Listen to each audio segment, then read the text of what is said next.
is an institution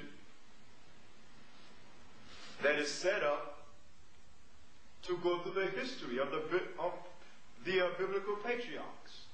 Now, origin of the Anglo-Saxon race, a study of the settlement of England and the tribal origin of the old English people by the late Thomas William Shore, edited by his sons, T.W. Shore and L.E. Shore. Published where? London Elliot Stock, 62, Paternoster Row, E.C., 1906. So that's not long ago. 1906. Particular archaeology book on page 107, titled The Origin of the Anglo-Saxon Race. Our Darker Forefathers. Page 107. Let's scroll down and see what it says about our darker forefathers, Anglo-Saxons. Let's read. Run, make it big so as I read you see everything. Okay. Let's read on page 107, our darker forefather. Brun was a name not confined to England and the Anglo-Saxons and later periods. On the contrary, we find that it was a common name in ancient Germany. The typical place name Bruniga occurs in a charter of Alfeston dated AD 938. It's Latin, and loco qui Bruniga fell, desitur, Brun's hand. Hans is mentioned in a charter of Edward the Elder about AD 900. Now, AD 938, Alfeston was the first Anglo-Saxon king. Alfeston was the first Anglo-Saxon king. Let's see how Alfeston looked like. I can't read everything. Okay, now we have another archaeology book called the Anglo-Saxon Chronicles, the authentic voice of England from the time of Julius Caesar to the coronation of Henry II. Now scroll down to the translated and collated by Anne Savage. We are on page 120 on the Chronicles of the Anglo-Saxons. Now at the bottom here we'll read a small caption. Frontispiece of a copy of Bede's Life of St. Guthberg, probably executed at Winchester, showing Alfeston delivering a book when he visited the saint's shrine at Chesterley Street. At Chesterley Street, County Durham, in 987 AD. This was of the many gifts Alfeston made to religious foundations during his northern campaigns. Now let's scroll up and see how St. Guthberg looked like and Alfeston. He's delivering me a book. There you have it. Alfeston, the first Anglo-Saxon king, is a black man. The saint, also black. Let's focus on the picture. As you can see, you are looking at a colored picture. Look at his hair, look at his face. How scholars, they have tried to make an attempt, but they never assumed that we were going to pick up.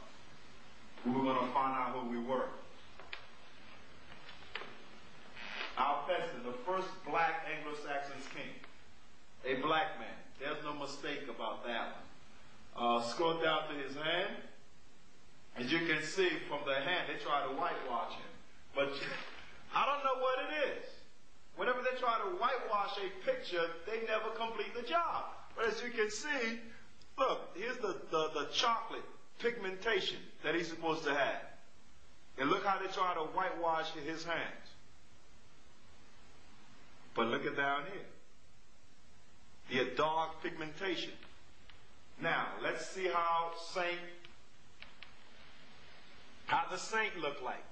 St. Guthberg. There it is again. A black man. no mistake, no exaggeration, and we are looking at a color picture. So that's the proof. Scroll down, scroll down. Let's see both King Alcestis and also Saint Guthbert together. Can you focus the camera on them together? Right. Right. As you can see, King Alcestis had delivering the book as one of the many gifts that he donated to churches during his northern campaign. Cut. Cut. Origin of the Anglo-Saxons. On page 106, let's scroll over. Our darker forefathers, page 107. Let's scroll down and read a small caption. We will start right there. Now let's see if we can get everything together. Okay, if not, can we blow it up a little bit? Can it be sharpened? So we can get everything in. That's good. That's good.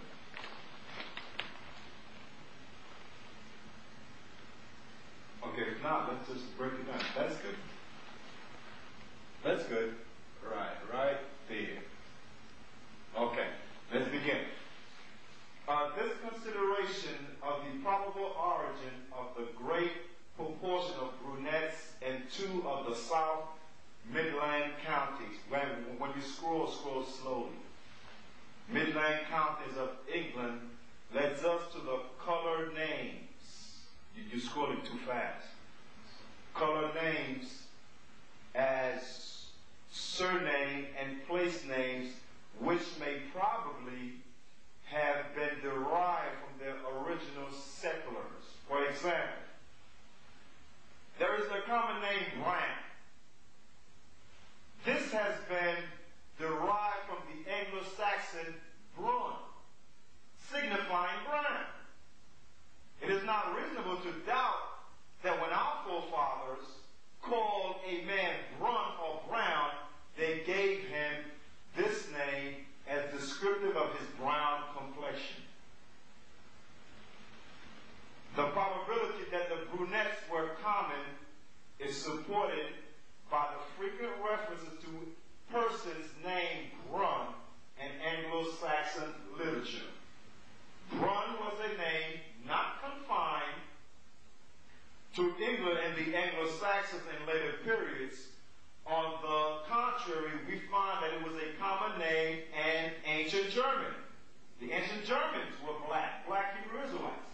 The typical place named Brunningsgefell occurs in the Charter of Alcestis, dated AD 938, which is sort of a picture of Alcestis being black.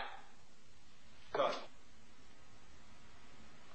We are on page 110, the origin of the Anglo-Saxon race. We will scroll over. Again, our darker forefather. What page is this? 111. Now let's scroll down and read the caption.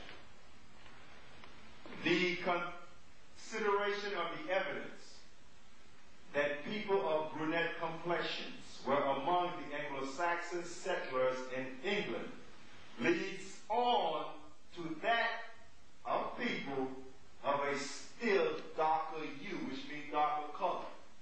The dark, black, or brown-black settlers.